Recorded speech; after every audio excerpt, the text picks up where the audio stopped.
नमस्कार साथियों, एवरग्रीन पाठशाला के YouTube चैनल पर आप सभी का स्वागत है। इंडियन ज्योग्राफी में हम भारत के भौतिक प्रदेश पढ़ रहे हैं और उसमें हम तीसरा भौतिक प्रदेश प्रायद्वीपीय पठारी प्रदेश शुरू कर चुके हैं। उसकी 2 क्लासें हो चुकी हैं। आज प्रायद्वीपीय पठारी प्रदेश की तीसरी क्लास है।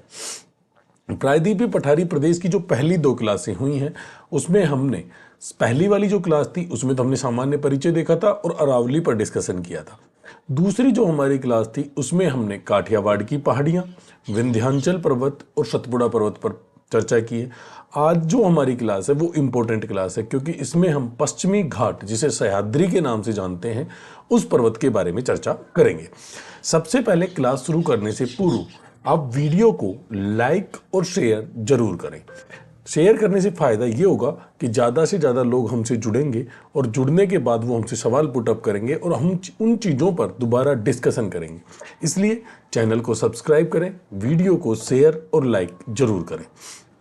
क्लास शुरू करते हैं। सबसे पहले मैं बताता हूँ कि सामने आपको इंडिया का मैप दिख रहा होगा। इस मैप में हम सबसे पहले जो हमने माउंटेन पढ़े हैं या जो हम माउंटेन पढ़ेंगे किसमें, प्रायद्वीपीय पठारी प्रदेश में जो हम पर्वत और पहाड़ियाँ पढ़ेंगे उनको एक बार ड्रॉ कर लेते हैं ताकि चीज़ें आपके याद रहें। ठीक है, सबसे पहले मैं पहला पर्वत बना रहा हूँ और ये पर्वत बना रहा हूँ मैं यहाँ पर। ये देखिए मैंने ये पर्वत बनाया है, यहाँ पे मैंने 1 नंबर डाला है और ये जो 1 नंबर पर्वत है ना, इस पर्वत का नाम है अरावली पर्वतमाला। कौन सा है ये पर्वत? ये पर्वत है अरावली पर्वतमाला। वीडियो को आप लाइक और शेयर करते रहें क्योंकि लाइक और शेयर करने से चैनल की ग्रोथ बढ़ेगी तो हमारे साथ लोग ज़्यादा से ज़्यादा जुड़ेंगे और जब लोग जुड़ेंगे तो वो हमसे सवाल पुटअप करेंगे कि उन्हें ये टॉपिक समझ नहीं आ रहा है, ये टॉपिक हमें दोबारा समझना है या इस टॉपिक में ये चीज़ क्यों आ रही है, तो वो चीज़ें हमें याद होने लग जाएंगी। इसलिए आप वीडियो को लाइक और शेयर ज़रूर किया करें। दूसरी आप देखिए, दूसरी मैंने बनाई है ये वाली पहाड़ी। ये जो दूसरी पहाड़ी है ना, इस पहाड़ी का नाम है काठियावाड़ की पहाड़ियाँ। कौन सी पहाड़ियाँ? काठियावाड़ की पहाड़ियाँ। काठियावाड़ पहाड़ियाँ, काठियावाड़ पहाड़ियाँ। इसके बाद तीसरी पहाड़ी हम देखते हैं। तीसरा पर्वत कुछ यहां से हम देखना शुरू करेंगे और वो ऐसे फैला हुआ है, दक्षिण पश्चिम से उत्तर पूर्व की दिशा में फैला हुआ पर्वत है और ये हमने पढ़ा था विंध्याचल, जो उत्तर भारत को दक्षिण भारत से अलग करता है। पिछली क्लास में ये हम पढ़ चुके हैं। कौन सा पर्वत है? ये विंध्याचल पर्वत है, विंध्याचल पर्वत। ठीक है, अब बात करते हैं हम चौथे पर्वत की। चौथे पर्वत की हम बात शुरू करें तो चौथा पर्वत कुछ यहां मिलेगा हमें ऐसे। इस चौथे पर्वत का नाम है,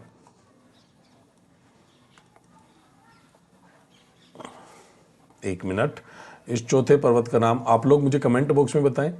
वैसे मैं तो लिख ही रहा हूं। ये चौथा पर्वत है सतपुड़ा।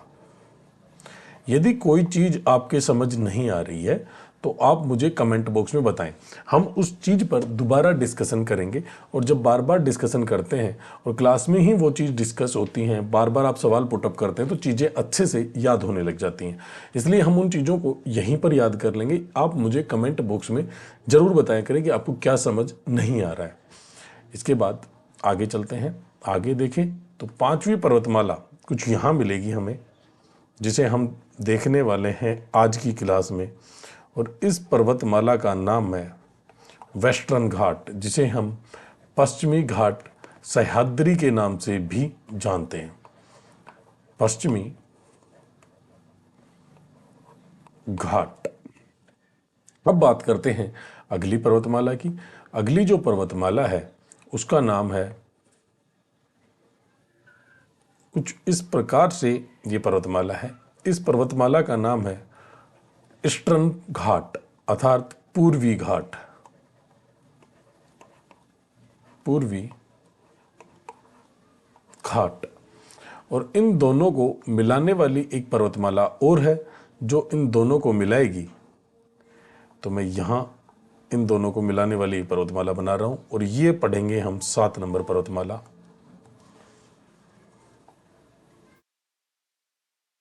और इस 7 नंबर पर्वतमाला का नाम है नीलगिरी की पहाड़ियां। कौन सी पहाड़ियां? नीलगिरी की पहाड़ियां। नीलगिरी पहाड़ियां। ये टोटल 7 पर्वतमाला पर हम चर्चा करेंगे प्रायद्वीपीय पठारी प्रदेश में। सारी चीज़ें समझ में आनी चाहिए। अगर कोई बात आपकी समझ नहीं आ रही है तो आप मुझे कमेंट बॉक्स में पूछ सकते हैं। आप हमारे टेलीग्राम चैनल पर हम इस चीज़ के नोट्स देख सकते हैं। कोई चीज़ नोट्स में आपको कमी लग रही है वो आप मुझे कमेंट बॉक्स में बता सकते हैं। ठीक है, अब हम शुरू करते हैं आज की क्लास। पिछली जो 2 क्लासें हैं उसमें हमने यहां तक की पर्वतमालाएं पढ़ ली हैं। आज इससे नीचे की पर्वतमालाएं हम शुरू करने वाले हैं। बिना देर किए शुरू करते हैं। पश्चिमी घाट, हेडिंग डाल लीजिए पश्चिमी घाट।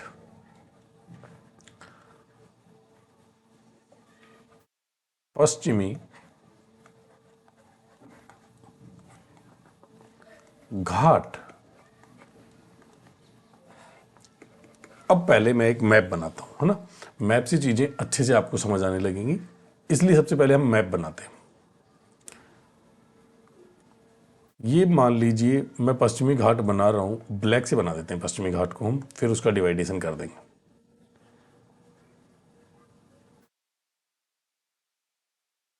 तो इस तरह से फैला है पश्चिमी घाट पर्वतमाला। या आप हम इसको सीधी भी बना ले, सीधी नहीं थोड़ी तिरछी बना के चलेंगे तो ज़्यादा अच्छा रहेगा। ये लो, ऐसे मान लीजिए कि ये पश्चिमी घाट है। पश्चिमी घाट का विस्तार कहां से कहां तक है हमें ये देखना है। सबसे पहली बात यही है कि पश्चिमी घाट का विस्तार कहां से लेकर कहां तक है। तो अगर हम बात करें तो पश्चिमी घाट, यहां तापी नदी घाटी है। कौन सी घाटी? तापी नदी घाटी। तापी नदी घाटी से लेकर नीचे कन्याकुमारी तक, कन्याकुमारी तक, इतनी दूर तक फैला हुआ एक खंड पर्वत है या भ्रंश कगार है। इसकी लंबाई की अगर हम बात करें तो अगर हम ये लंबाई निकालेंगे या इसकी लंबाई देखते हैं तो इसकी लंबाई आती है लगभग 1600 किलोमीटर। कितनी? लगभग 1600 किलोमीटर की लंबाई है पश्चिमी घाट की।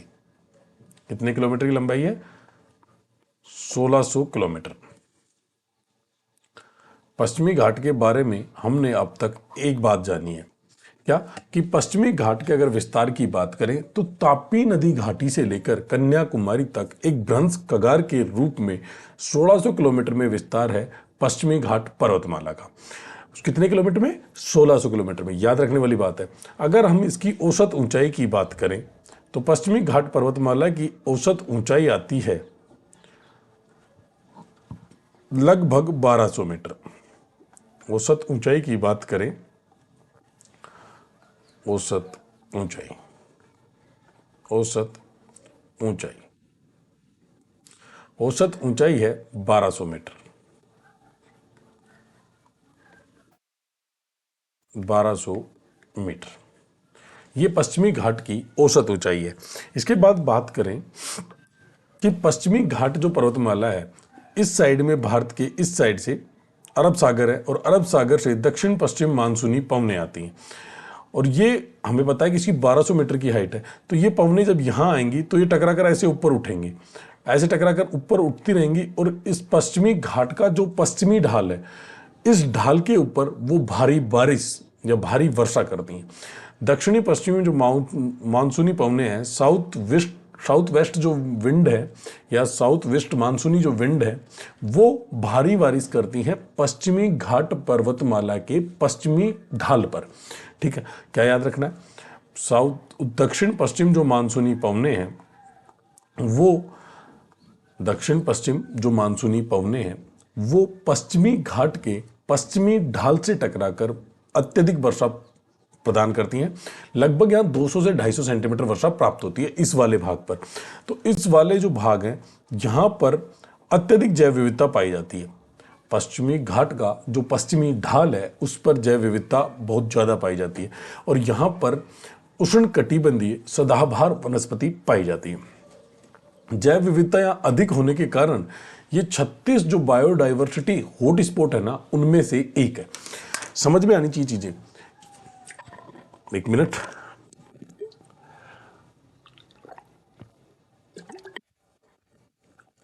समझिए, पश्चिमी घाट के दो ढाल होंगे, एक पश्चिमी ढाल होगा, एक पूर्वी ढाल होगा। देखो मैं दिखाता हूं।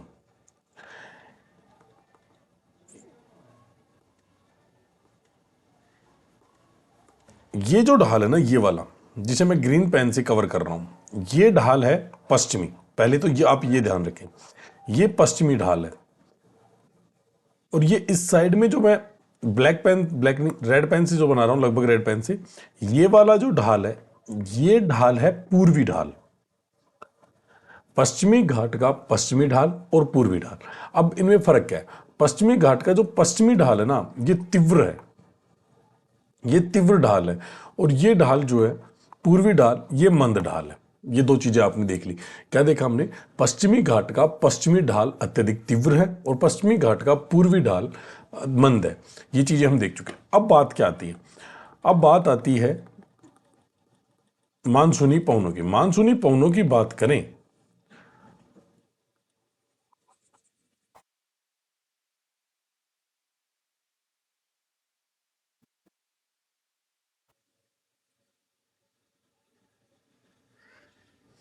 अब बात करते हैं हम मानसूनी पवनों की।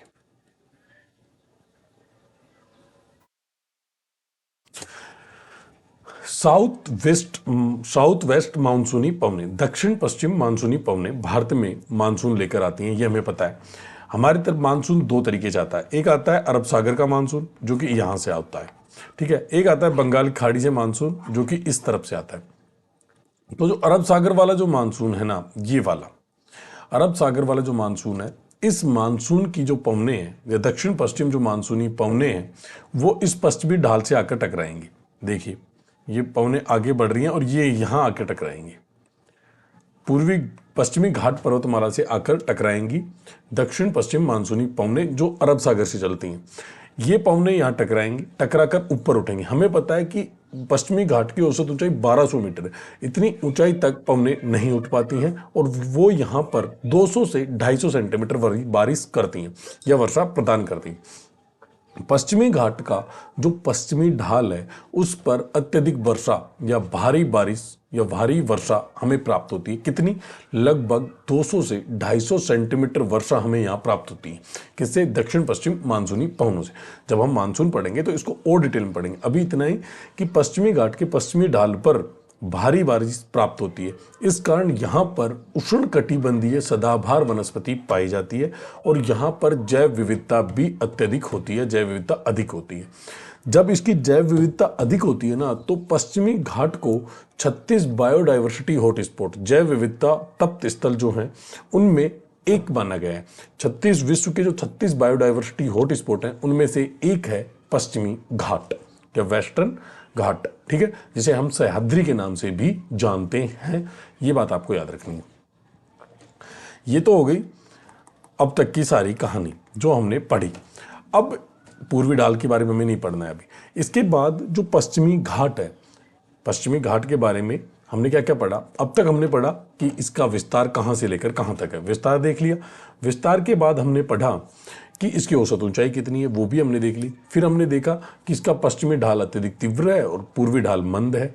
फिर इसके बाद आगे वाली बात में हमने देखा था कि जो पश्चिमी और पूर्वी घाट है, मतलब पश्चिमी ढाल जो है, उस पर भारी वर्षा प्राप्त होने के कारण यहाँ जैव विविधता अधिक पाई जाती है और उष्णकटिबंधीय सदाबहार वन भी पाए जाते हैं। इसके साथ साथ ही पश्चिमी घाट 36 बायोडाइवर्सिटी हॉटस्पॉट में से एक है। इसके बाद आपको एक चीज और याद रखनी है, वेस्टर्न वियर का नाम है, वेस्टर्न जो घाट है, इससे विभिन्न प्रकार की नदियां निकलती हैं और इन नदियों का उद्गम होता है वेस्टर्न घाट से, पश्चिमी घाट से। ये चीजें आपको याद रखनी है, ठीक है। अब वेस्टर्न जो घाट है या पश्चिमी जो घाट है उसे 3 भागों में बांट कर हम पढ़ेंगे। ऐसे 3 भागों में विभाजित करते हैं, विभाजित नहीं करते, मतलब हम पढ़ने की दृष्टि से 3 भागों में बांट लेते हैं। कौन कौन से भागों में बांटेंगे उसके बारे में हम एक बार मैप पर देख लेते हैं, डिटेल तो उनकी हम आगे पढ़ेंगे। पहले हम पश्चिमी घाट का जो सामान्य परिचय हमने अब तक देखा है ये लिखेंगे, लेकिन एक बार मैं यहीं पर आपको बता देता हूँ कि वो 3 भाग हैं कौन कौन से। पश्चिमी घाट को अब हम 3 भागों में बांट कर पढ़ेंगे। जो पहला भाग है वो लिखिए आप, तापी नदी घाटी से ये मान लीजिए 16 डिग्री उत्तरी अक्षांश है, 16 डिग्री उत्तरी अक्षांश। तापी नदी घाटी से 16 डिग्री उत्तरी अक्षांश के मध्य जो पश्चिमी घाट है उसे बोलते हैं उत्तरी सह्याद्री, उत्तरी सह्याद्री।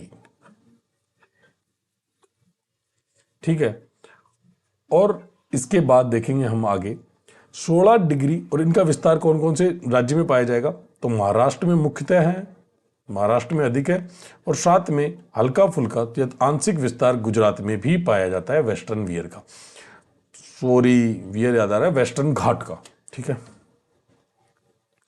अब चलते हैं 16 डिग्री नॉर्थ अक्षांश से लेकर नीलगिरी की पहाड़ियां तक। कहां तक, नीलगिरी। इन दोनों के बीच में जो पश्चिमी घाट है उसे बोला जाता है मध्य सह्याद्री, मध्य सह्याद्री, और इसका विस्तार है गोवा प्लस कर्नाटक में। इसके बाद नीलगिरी की पहाड़ियों से कन्याकुमारी तक जो तीसरा भाग पाया जाता है इसका नाम है दक्षिणी सह्याद्री या दक्षिणी घाट। उत्तरी घाट, मध्य घाट या दक्षिणी घाट, दक्षिणी सह्याद्री, और इसका विस्तार पाया जाता है केरल प्लस तमिलनाडु। किसमें, केरल प्लस तमिलनाडु। समझ गए, ये है पूरा पश्चिमी घाट जो कि अब हम पढ़ेंगे। समझ गए, अब हम पश्चिमी घाट के बारे में जो सामान्य जानकारी हमने ली है वो पढ़ लेते हैं। उसके बाद फिर उत्तरी सह्याद्री पढ़ेंगे, मध्य सह्याद्री पढ़ेंगे और दक्षिणी सह्याद्री पढ़ेंगे। ठीक है, इनके बीच में कौन कौन से दर्रे पाए जाते हैं वो भी हम देखेंगे, कौन कौन से घाट पाए जाते हैं वो भी देखेंगे, कौन कौन सी इनकी ऊंची चोटियां हैं उनके बारे में भी हम चर्चा करेंगे। आगे शुरू करते हैं हम। अभी आप लिखना शुरू कीजिए पश्चिमी घाट के बारे में। पहला बिंदु लिखेंगे आप, पश्चिमी घाट को सह्याद्री भी कहते हैं। पश्चिमी घाट को सह्याद्री, पश्चिमी घाट को सह्याद्री के नाम से भी जानते हैं। पश्चिमी घाट को सह्याद्री के नाम से भी जानते हैं, इसका विस्तार पश्चिमी घाट का विस्तार तापी नदी घाटी से, पश्चिमी घाट का विस्तार तापी नदी घाटी से कन्याकुमारी तक, तापी नदी घाटी से कन्याकुमारी तक 1600 किलोमीटर में है, 1600 किलोमीटर में है, तथा इसकी औसत ऊंचाई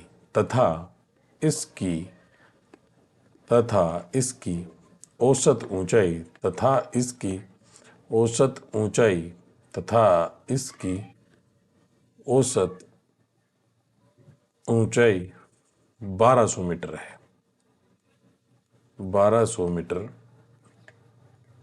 है। इसके बाद अगला बिंदु लिखेंगे आप, पश्चिमी घाट का पश्चिमी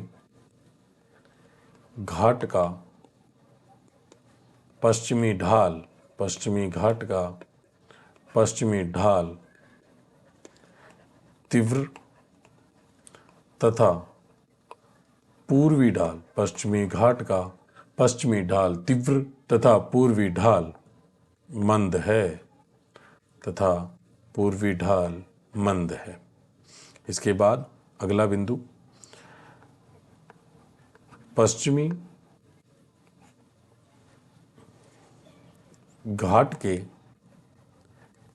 पश्चिमी ढाल पर, पश्चिमी घाट के पश्चिमी ढाल पर दक्षिण पश्चिम मानसूनी, पश्चिमी घाट के पश्चिमी ढाल पर दक्षिण पश्चिम मानसूनी पवनों द्वारा भारी वर्षा प्राप्त होती है, भारी वर्षा प्राप्त होती है। इसके बाद अगला बिंदु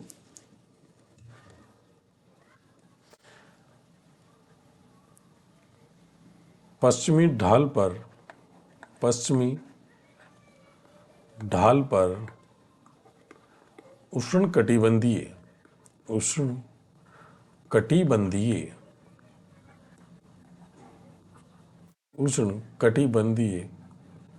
सदाबहार वनस्पति, उष्णकटिबंधीय सदाबहार वनस्पति पाई जाती है।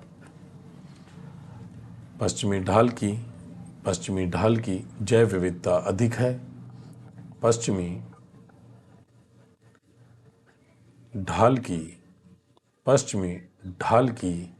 जैव विविधता अधिक है, पश्चिमी ढाल की जैव विविधता अधिक है। पश्चिमी ढाल 36 जैव विविधता तप्त स्थलों में से, 36 जैव विविधता तप्त स्थलों में से एक है, में से एक है। ठीक है, अगली बात करें तो अगला बिंदु लिखिए पश्चिमी घाट से अनेक नदियों का उद्गम होता है, पश्चिमी घाट से अनेक नदियों का उद्गम होता है, पश्चिमी घाट से अनेक नदियों का उद्गम होता है। पश्चिमी घाट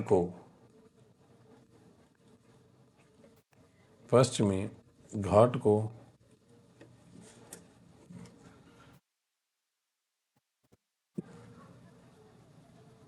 तीन प्रादेशिक भागों में पश्चिमी घाट को 3 प्रादेशिक भागों में विभाजित किया जाता है, विभाजित किया जाता है।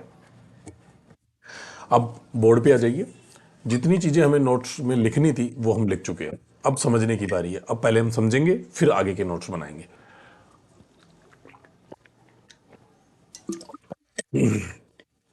अब तक जो हमने पश्चिमी घाट में पढ़ा है, क्या वो आप लोगों को समझ में आया? यदि समझ में नहीं आया तो आप मुझे कमेंट बॉक्स में बताएं, हम उस पर अभी दोबारा चर्चा कर लेंगे। जैसे ये क्लास कंप्लीट होगी आप मुझे कमेंट बॉक्स में जो जो कमेंट देंगे मैं उन कमेंट्स का रिप्लाई भी करूंगा और उन्हें देख भी लूंगा। कोई चीज़ जो मैं समझा नहीं पा रहा हूँ या सही से आप समझ नहीं पा रहे हैं वो मुझे आप बता दीजिए, हम उस पर दोबारा चर्चा करेंगे, दूसरे तरीके से समझने की कोशिश करेंगे। लेकिन आप कमेंट जरूर करें, कमेंट करने से हमारी अंडरस्टैंडिंग बढ़ती है आपस में, इसलिए कमेंट जरूर किया करें। आगे चलते हैं, बिना देर किए शुरू करते हैं उत्तरी सह्याद्री। 3 प्रादेशिक भागों में हमने बांटा है और जो पहला भाग है उसे बोलते हैं उत्तरी सह्याद्री। अब हम एक साइड में उत्तरी सह्याद्री का छोटा सा चित्र बना लेंगे और दूसरी साइड में उत्तरी सह्याद्री के बारे में सारी जानकारी लिख देंगे नोट्स के फॉर्मेट में, ताकि चीजें एक ही जगह आपको मिल जाए। अगर हम बात करें तो पहली लिखिए आप, पहला प्रादेशिक भाग है उत्तरी सह्याद्री। अब मैं एक छोटा सा चित्र बना लेता हूं। ताकि उसमें हम चीज़ें एक बार इस साइड में शॉर्ट नोट्स के रूप में लिख दें, फिर दूसरी साइड में हम उसके नोट्स बना लेंगे, है ना। तो मान लीजिए कि ये है अपनी उत्तरी सह्याद्री, इसको हम मान के चलेंगे कि ये उत्तरी सह्याद्री है, ठीक है, इसको मान लिया उत्तरी सह्याद्री। विस्तार कहाँ से कहाँ तक है, तो विस्तार देखें तो ये है ताप्ती नदी घाटी, और यहां पर है 16 डिग्री उत्तरी अक्षांश। कौन सा? 16 डिग्री उत्तरी, 16 डिग्री या 16 डिग्री उत्तरी अक्षांश।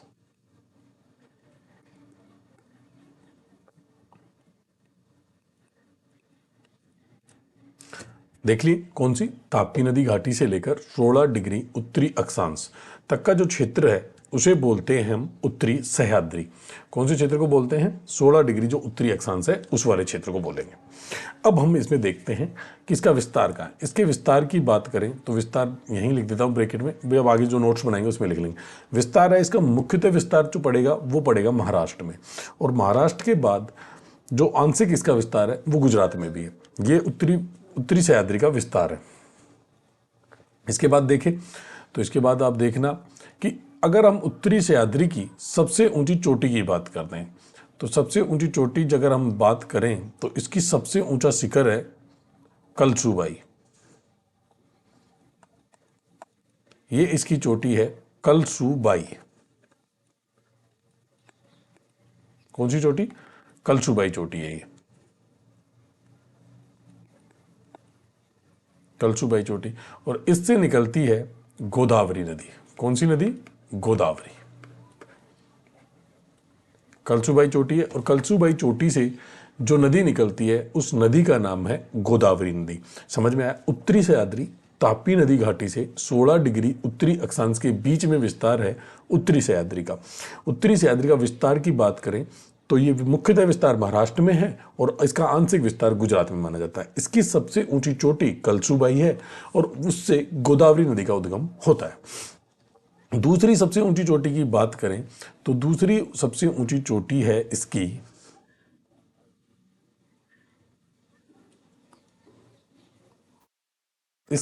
दूसरी सबसे ऊंची चोटी है सलेहर। उत्तरी सह्याद्री की जो दूसरी सबसे ऊंची चोटी है ना उसका नाम सलेहर है। समझ में आ रही है चीजें? सबसे ऊंची चोटी की बात करें उत्तरी सह्याद्री की तो कलसूबाई, दूसरी सबसे ऊंची चोटी की बात करें तो सलेहर। ठीक है, इसके बारे में यही जानते हैं। एक अन्य चोटी और मिलती है हमें यहां पर, और उस चोटी का नाम है महाबलेश्वर।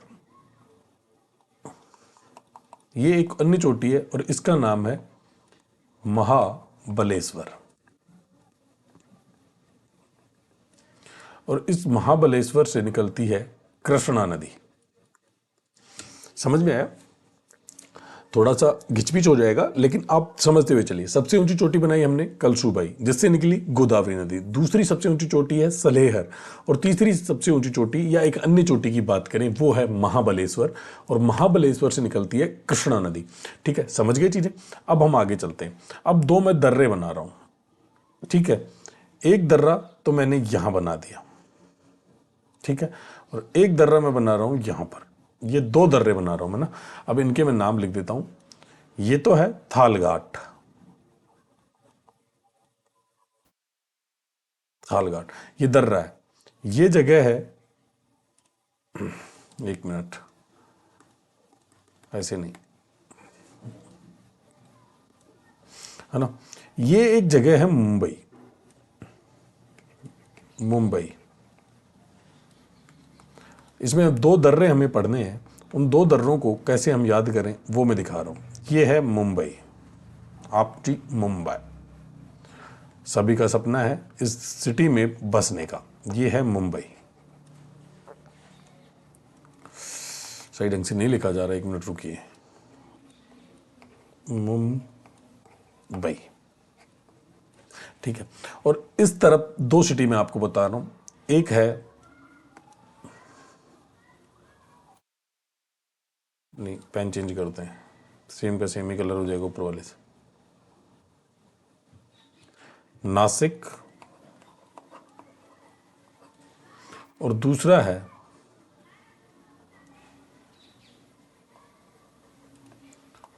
पुणे। दो दर्रे हैं, दो दर्रे आपको हमें यहां पर पढ़ने हैं। वो दर्रे, एक दर्रा मुंबई को नासिक से जोड़ेगा जो उत्तरी सह्याद्री में स्थित है।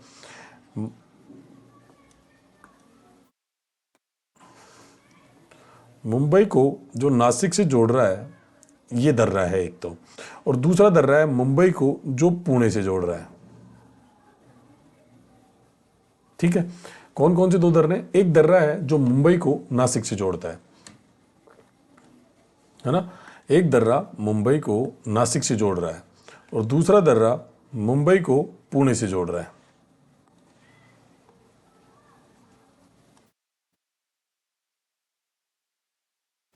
जो मुंबई को नासिक से जोड़ रहा है ना, उस दर्रे का नाम है थालघाट। थालघाट। और जो मुंबई को पुणे से जोड़ रहा है उस दर्रे का नाम है भौरघाट।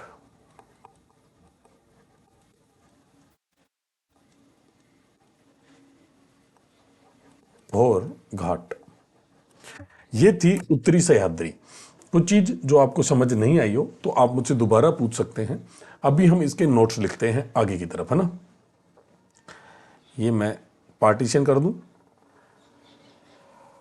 ये इधर आपके शॉर्ट नोट्स हो जाएंगे जिसमें हमने डायग्राम में सारी चीज समझ ली। इधर अब हम नोट्स लिख लेते हैं। पहला बिंदु लिखिए,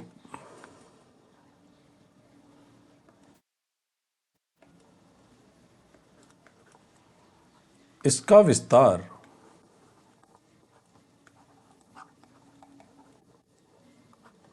मुख्यतया महाराष्ट्र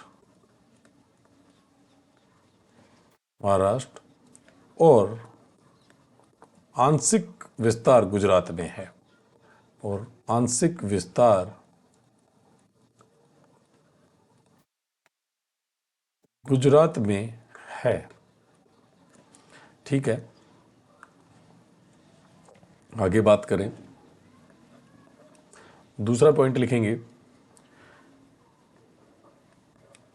इसकी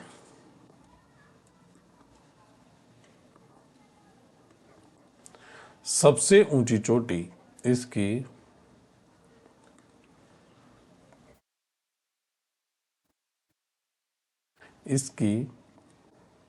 सबसे ऊंची चोटी कलसुबाई है।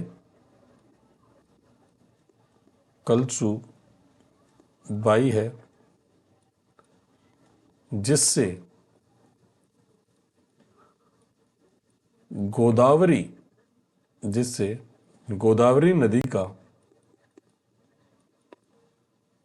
उद्गम होता है।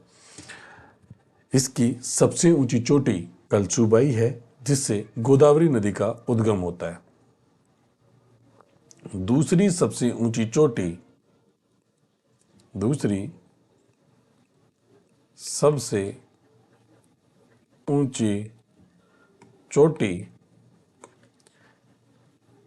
सलेहर है। दूसरी सबसे ऊंची चोटी सलेहर है। ठीक है, अगला बिंदु लिखिए, एक अन्य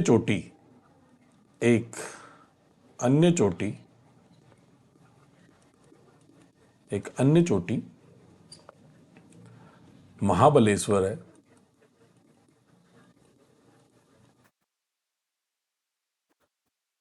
जिससे कृष्णा नदी का उद्गम होता है। ठीक है, अब बात करें अगली बिंदु की। इसमें दो दर्रे पाए जाते हैं। इसमें दो दर्रे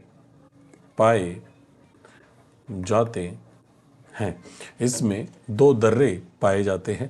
पहला थालघाट मुंबई को नासिक से जोड़ता है, मुंबई को नासिक से जोड़ता है, और दूसरा भौर घाट।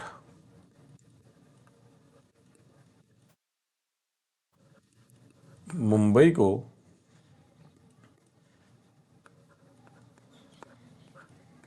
मुंबई को पुणे से जोड़ता है। ठीक है, एक बार हम इसका पुनः रिवीजन करने की कोशिश करते हैं। मैं एक बार मोटा मोटा आपको रिवीजन करवा देता हूं ना। सबसे पहले आप देखिए, उत्तरी सह्याद्री। उत्तरी सह्याद्री का जो विस्तार है वो तापी नदी घाटी से 16 डिग्री उत्तरी अक्षांश के बीच है। इसकी जो सबसे ऊंची चोटी है वो कलसूबाई है, जहां से गोदावरी नदी का उद्गम होता है। इसकी दूसरी सबसे ऊंची चोटी सलेहर है। एक अन्य चोटी महाबलेश्वर भी है, जहां से कृष्णा नदी का उद्गम होता है। ये जो उत्तरी सह्याद्री है, इसका विस्तार महाराष्ट्र और आंशिक रूप से गुजरात में है। दो दर्रे यहाँ पर प्रमुख हैं। एक दर्रा है थाल घाट, जो कि मुंबई को नासिक से जोड़ता है, और दूसरा दर्रा है भौर घाट, जो कि मुंबई को पुणे से जोड़ता है। ये चीजें हमने पढ़ी। ठीक है, ये थी हमारी उत्तरी सह्याद्री। यदि उत्तरी सह्याद्री आपकी समझ नहीं आई हो तो आप मुझसे पूछ सकते हैं, नहीं तो हम आगे बढ़ते हैं। आगे की बात करें, अब हम पढ़ेंगे मध्य सह्याद्री। ठीक है, मध्य सह्याद्री।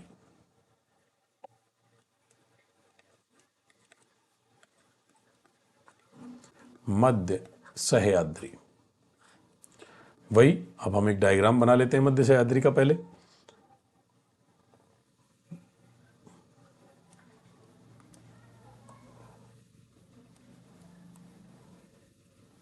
ये मान लीजिए मध्य सह्याद्री है। विस्तार कहां से कहां तक है? जहां उत्तरी सह्याद्री खत्म हो रही है, अर्थात 16 डिग्री उत्तरी अक्षांश, और जहां पर नीलगिरी पर्वतमाला से पश्चिमी घाट पर्वतमाला मिलेगी वहां तक, अर्थात नीलगिरी पर्वतमाला तक। नीलगिरी नीलगिरी पर्वतमाला है ना। अब बात करते हैं विस्तार कौन कौन से राज्यों में। गोवा और कर्नाटक में इसका विस्तार हमें मिलेगा। मध्य जो सह्याद्री है वो 16 डिग्री उत्तरी अक्षांश से नीलगिरी पर्वतमाला के बीच में इसका विस्तार है, और इसका जो विस्तार है वो गोवा और कर्नाटक राज्य में। इसके बाद इसकी अगर हम सबसे ऊंची चोटी की बात करें तो वो है कुद्रेमुख। ये चोटी है कुद्रेमुख। कुद्रेमुख, और कुद्रेमुख चोटी जानी जाती है लौह अयस्क के भंडार के लिए। कुद्रेमुख लौह अयस्क के भंडार के लिए जानी जाती है। एक मिनट, उम्मीद करता हूं चीजें समझ आ रही होंगी।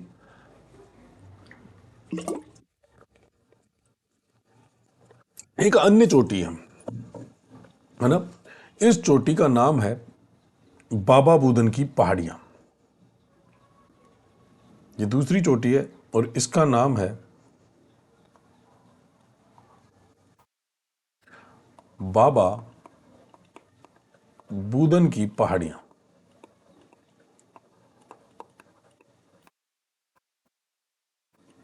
और ये जानी जाती है कॉफी के लिए। ठीक है, यही चीजें मध्य सह्याद्री में, इससे ज्यादा मध्य सह्याद्री में हमें कुछ भी याद नहीं रखना है। सबसे पहले लिखना शुरू करें।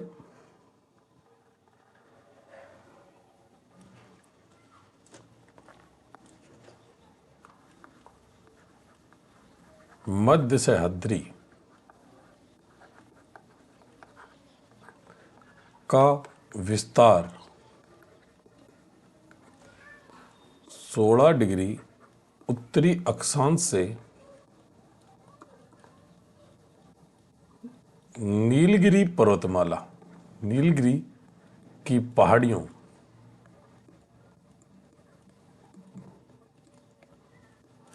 मध्य सह्याद्री का विस्तार 16 डिग्री उत्तरी अक्षांश से नीलगिरी की पहाड़ियों के मध्य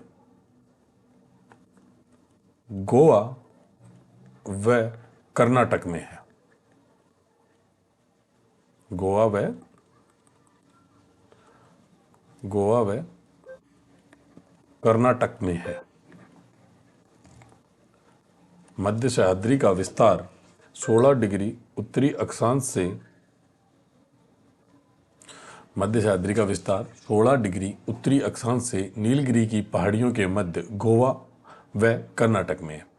आगे बात करें, इसकी सबसे ऊंची चोटी, इसकी सबसे ऊंची चोटी कुद्रेमुख है। इसकी सबसे ऊंची चोटी कुद्रेमुख है, जो लौह अयस्क के लिए जानी जाती है, जो लौह अयस्क के लिए जानी जाती है।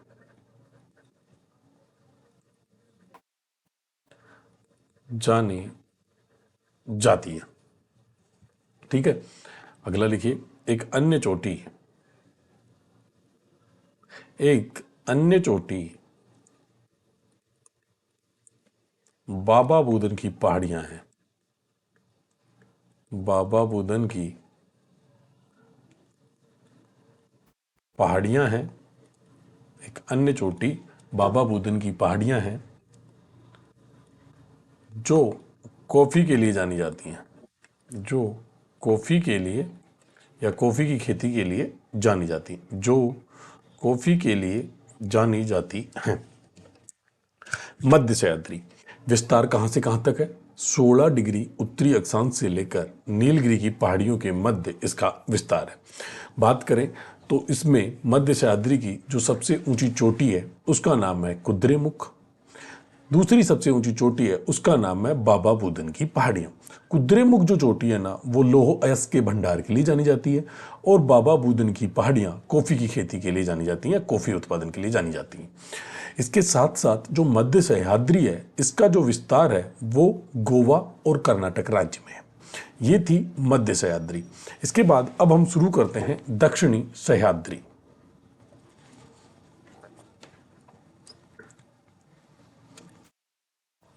हेडिंग डालिए दक्षिणी सह्याद्री।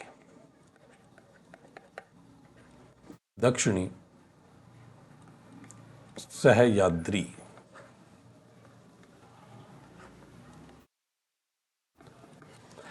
अब मैं दक्षिणी सह्याद्री बना देता हूं।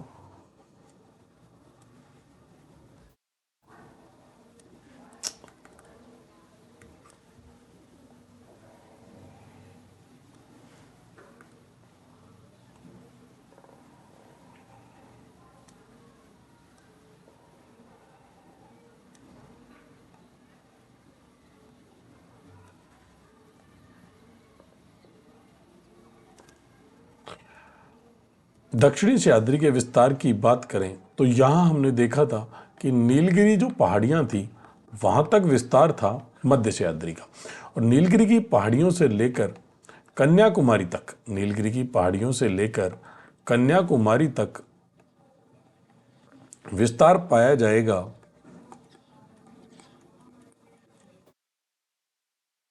नीलगिरी की पहाड़ियों से लेकर कन्याकुमारी तक विस्तार पाया जाता है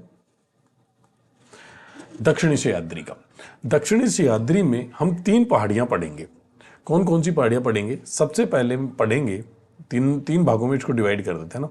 ये मान लिया पहली पहाड़ी हमने पढ़ेंगे, ये दूसरी पढ़ेंगे, और ये तीसरी हो गई। पहली जो पहाड़ी है इसका नाम है अन्नामलाई की पहाड़ियां।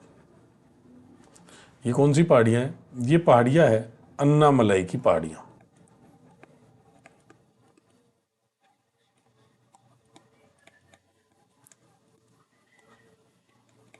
और अन्नामलाई जो पहाड़ियां हैं इनका सर्वोच्च शिखर है अनाईमुडी।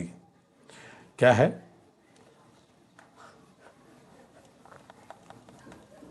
अनाईमुडी। और ये जो अनाईमुडी है ना, ये दक्षिणी सह्याद्री पश्चिमी घाट की सबसे ऊंची चोटी है। तो यहां लिख देता हूं मैं, पश्चिमी घाट की सबसे ऊंची।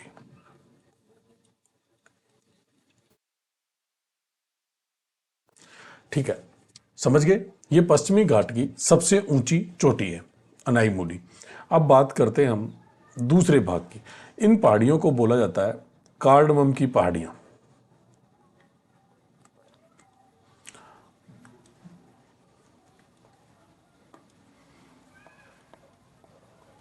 कार्डमम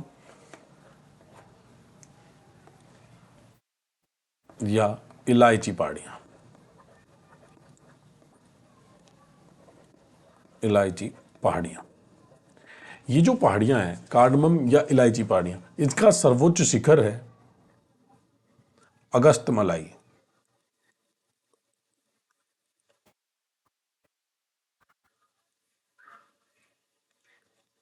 अगस्त मलाई, अगस्त मलाई इनका सबसे ऊंचा शिखर है। इसके बाद तीसरी जो पहाड़ियां हैं उनका नाम है पालानी की पहाड़ियां। पालानी पहाड़ियां, पालानी पहाड़ियां। और इनमें एक स्थान आपको याद रखना है, कोडाई कनाल। कोडाई कनाल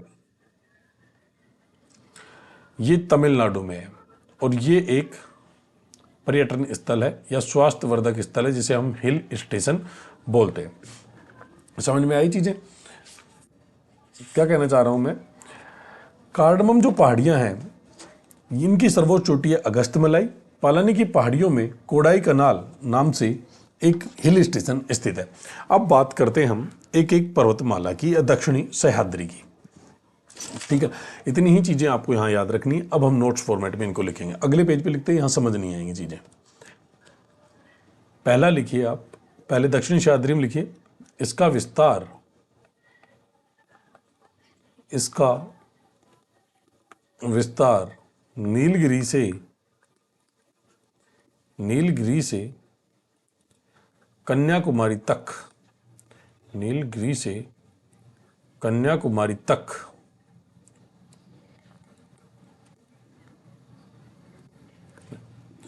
इसमें 3 प्रमुख पहाड़ियां सम्मिलित हैं। इसमें 3 प्रमुख पहाड़ियां शामिल हैं। अब तीनों को एक ही पेज पर हम बना लेते हैं ना। ये ऊपर वाली लाइन तो छोड़ो, ऐसे बना देते हैं।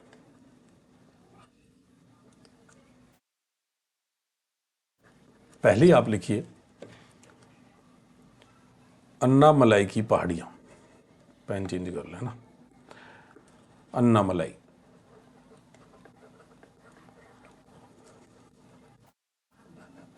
पहाड़ियां ऊपर लिखा हुआ है, अन्नामलाई की पहाड़ी सबसे ऊंची चोटी, ऐसे नहीं यार, वैसे ही लिखते हैं जैसे अपन लिखते हैं ना, नोट्स फॉर्मेट में बना लेते हैं। गिचपिचा हो जाएगा वो, फिर अच्छा नहीं लगेगा ना।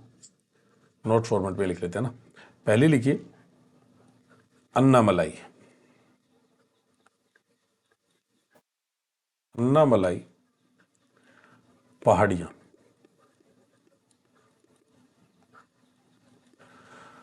दक्षिण भारत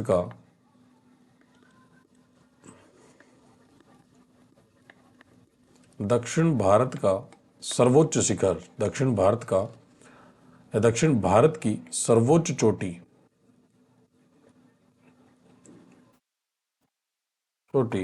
अनाई मूडी लगभग 2700 मीटर की हाइट है, 2695 मीटर। इन्हीं में स्थित है, इन्हीं पहाड़ियों में है या इसी में स्थित है। अनाई मूडी इसी में स्थित है।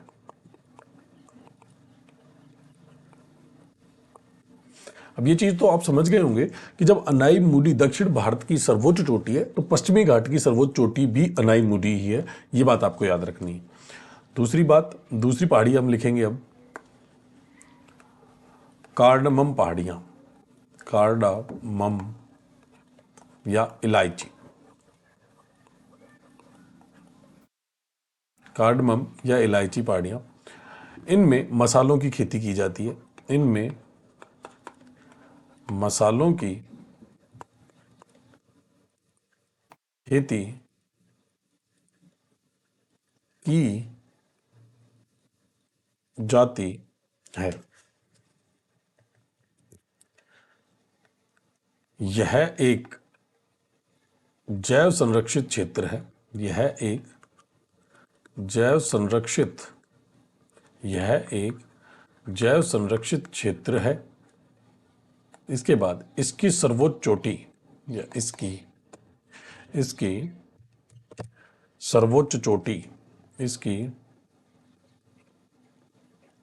सर्वोच्च चोटी अगस्त्यमलाई है।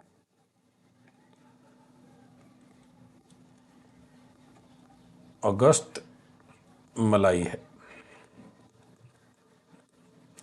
अब तीसरी पहाड़ियां लिखिए।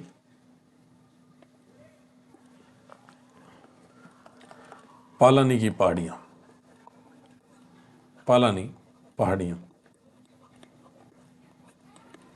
और इनमें आपको एक ही चीज याद रखनी है, तमिलनाडु का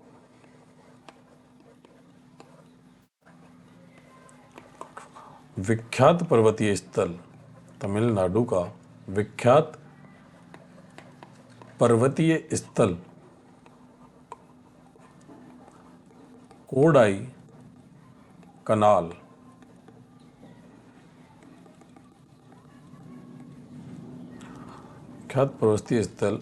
कोडाई कनाल स्थित है। ठीक है, इन पहाड़ियों में तमिलनाडु का विख्यात पर्वतीय स्थल कोडाई कनाल स्थित है। इनमें तमिलनाडु का विख्यात पर्वतीय स्थल कोडाई कनाल स्थित है। ये थी आज की पश्चिमी घाट पर्वतमाला। अब पूर्वी घाट और नीलगिरी की पहाड़ियां हम कल पढ़ेंगे, और जब नीलगिरी की पहाड़ियां पढ़ लेंगे तो हम दो दर्रे और पढ़ेंगे, एक पढ़ेंगे पाल घाट और एक पढ़ेंगे सैनकोटा। लेकिन वो दोनों दर्रे जब हम नीलगिरी पर्वतमाला पढ़ लेंगे तब देखेंगे। आज की क्लास में इतना ही। थैंक यू, धन्यवाद। फिर मिलते हैं अगली क्लास में। यदि वीडियो पसंद आया हो तो वीडियो को लाइक और शेयर जरूर करें। थैंक यू, धन्यवाद।